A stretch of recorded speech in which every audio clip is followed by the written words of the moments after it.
So, hope is worth the risk. That's our theme this week. That's our Advent reminder. Throughout this season of Advent, we've been returning to these simple reminders that we need throughout life.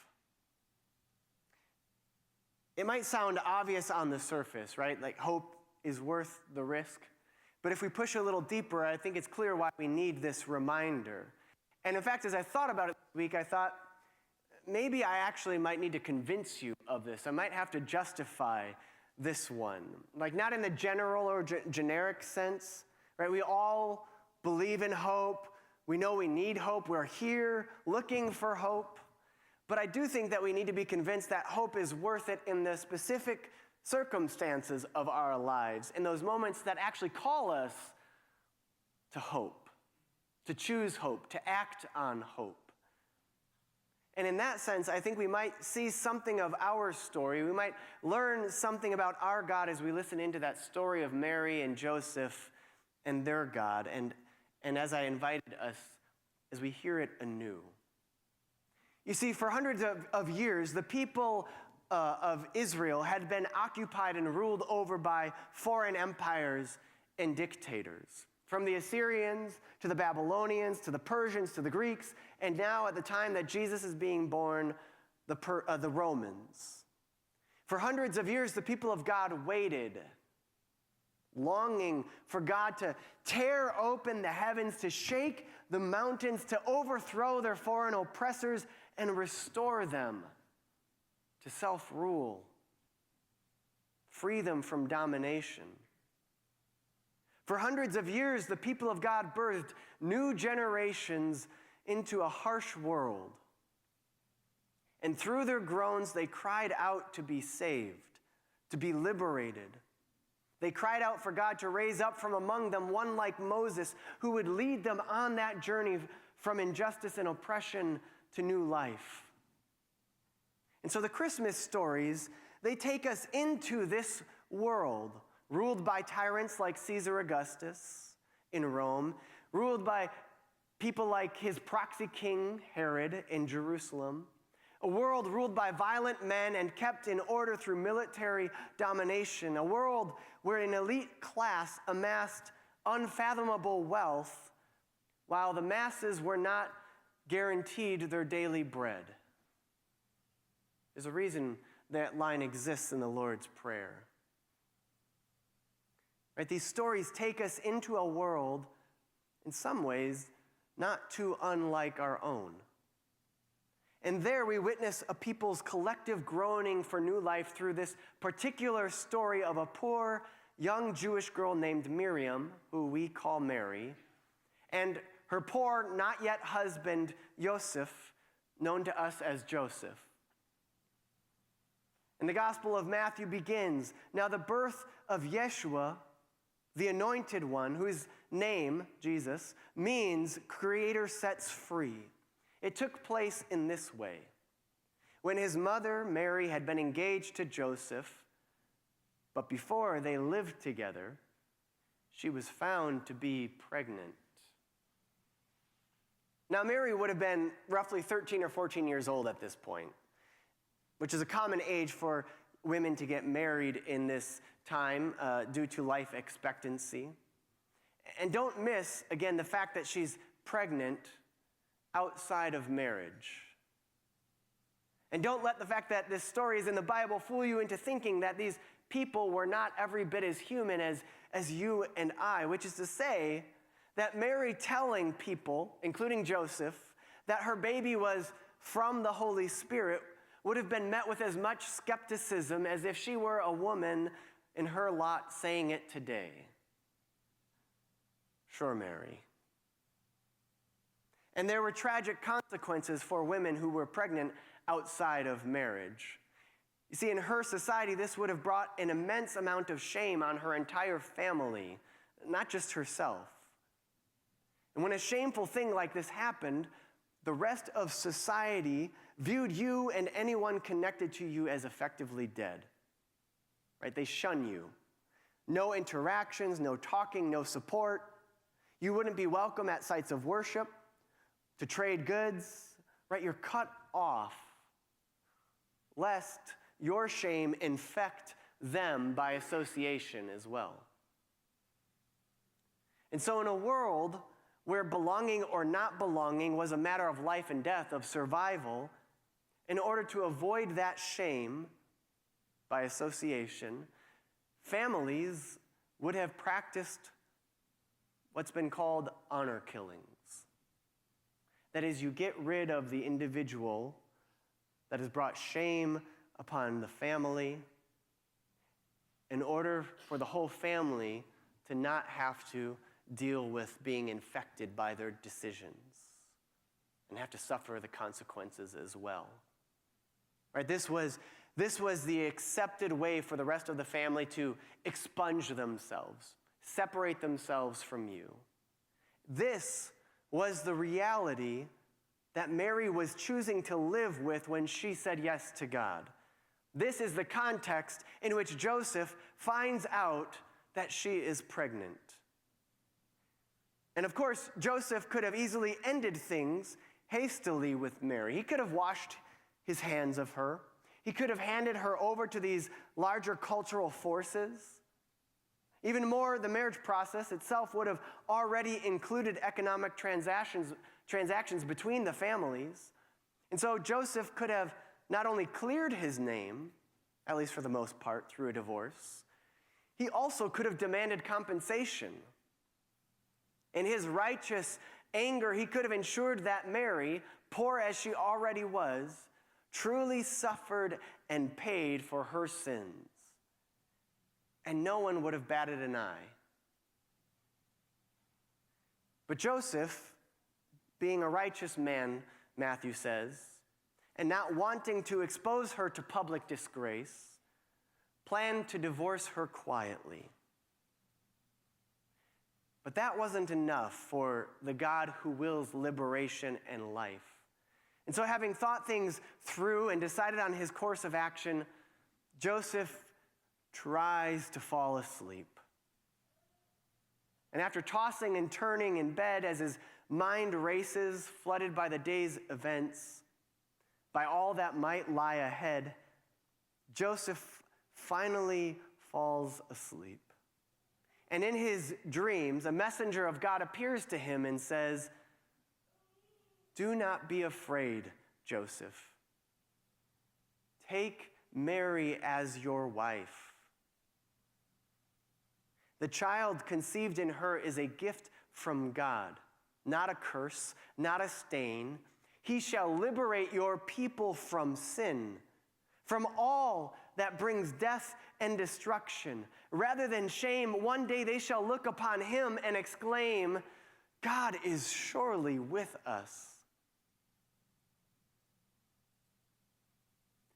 Meanwhile, we turn to that story of Mary herself.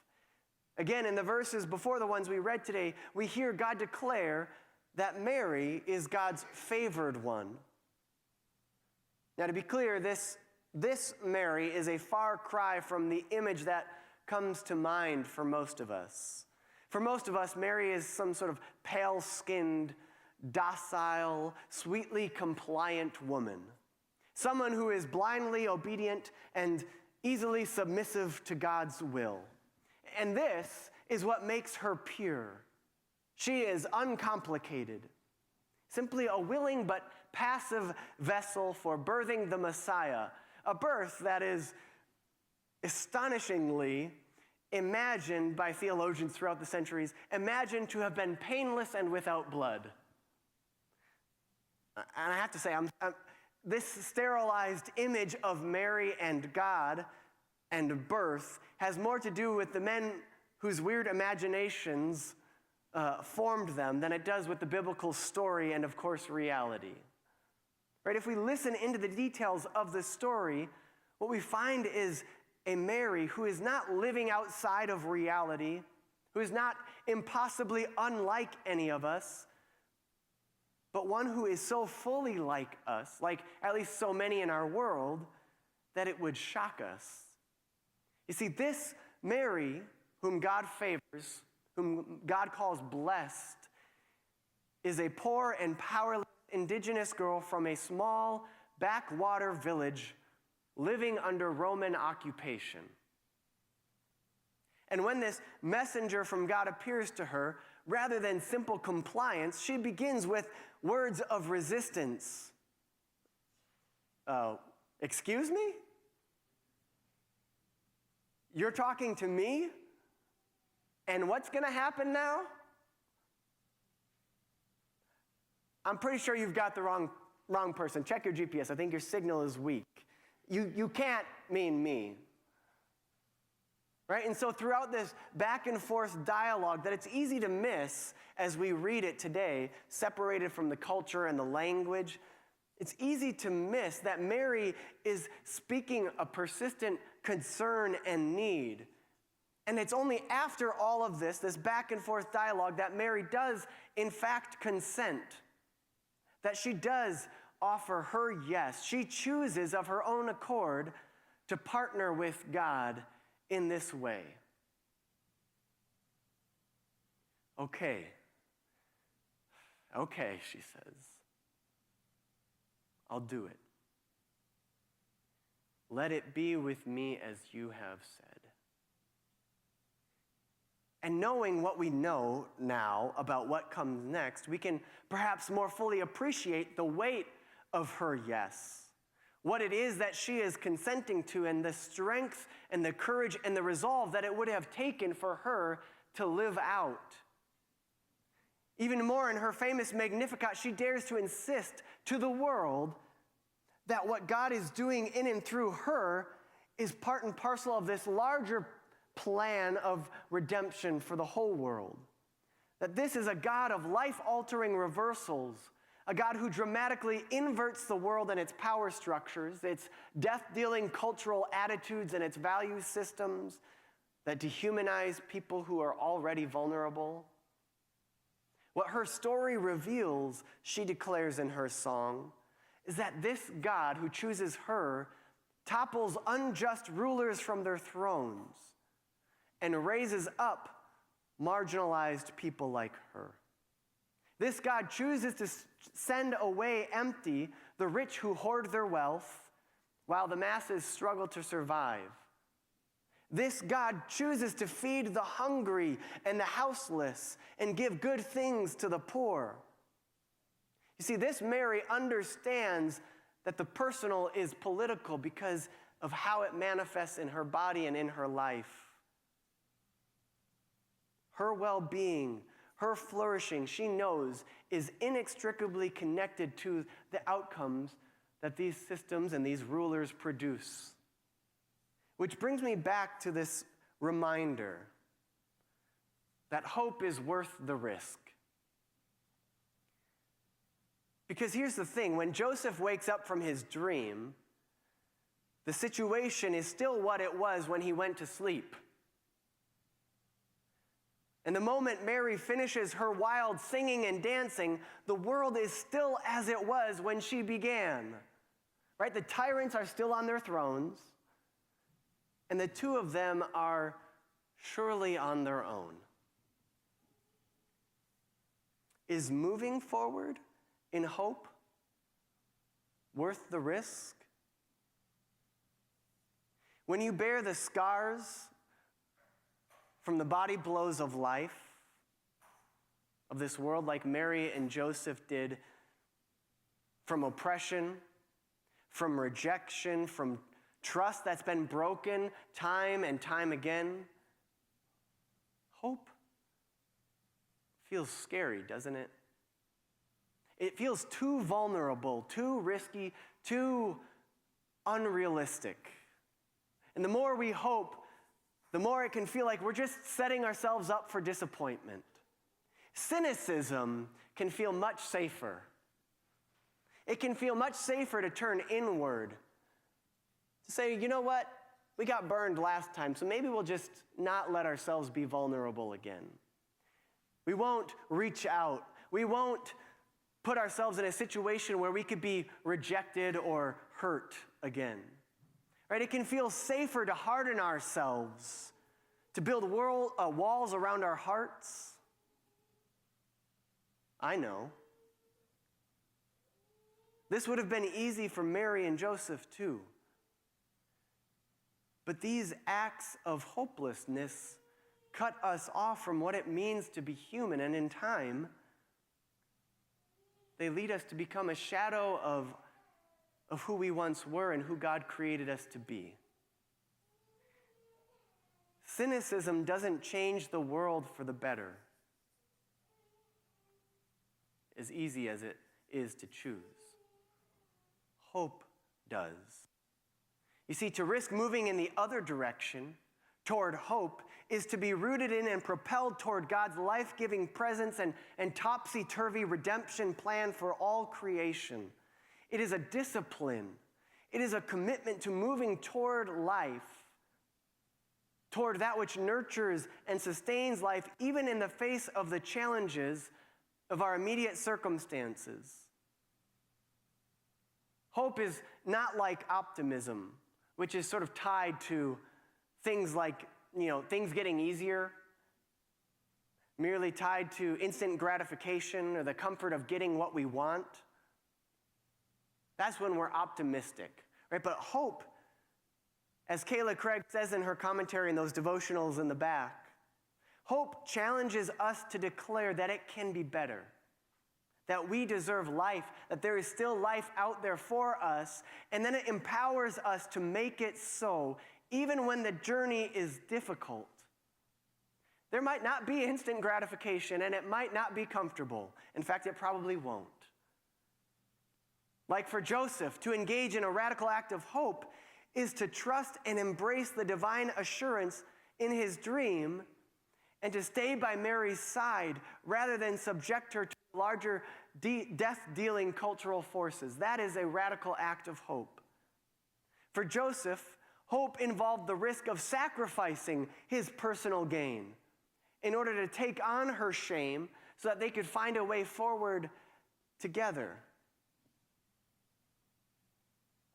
For Mary to have experienced all the challenges that she had in life, and for her to say yes to being a part of God's redemption plan, knowing what else it would cost her, how others would see her, what they would say about her behind her back, maybe to her face.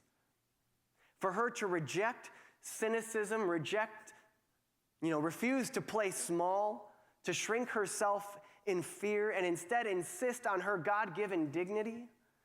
For her to sing a hopeful song about the ways that God is, through her, turning our violent world upside down and bringing it right side up, even while that world still looks as it does. That is a revolutionary act of hope. We continue to live in a world that is not as it should be. A world of gun violence and predictable school shootings, again, this week in Madison. Of genocide and war profiteering, of unjust rulers and wealthy elites exploiting masses, of rights and dignity being taken away. We too live in a world of relational wounds that make us just want to turn inward and play small. And in this world, we, like Mary and Joseph, can only act toward a future that we can see in our dreams. We can only dare to risk acting in hope now if we can trust that it moves us in the direction of something better, even if we don't know exactly how the story is going to play out. And so hope is worth the risk, right? That's our Advent reminder amidst the endings and beginnings woven throughout our lives.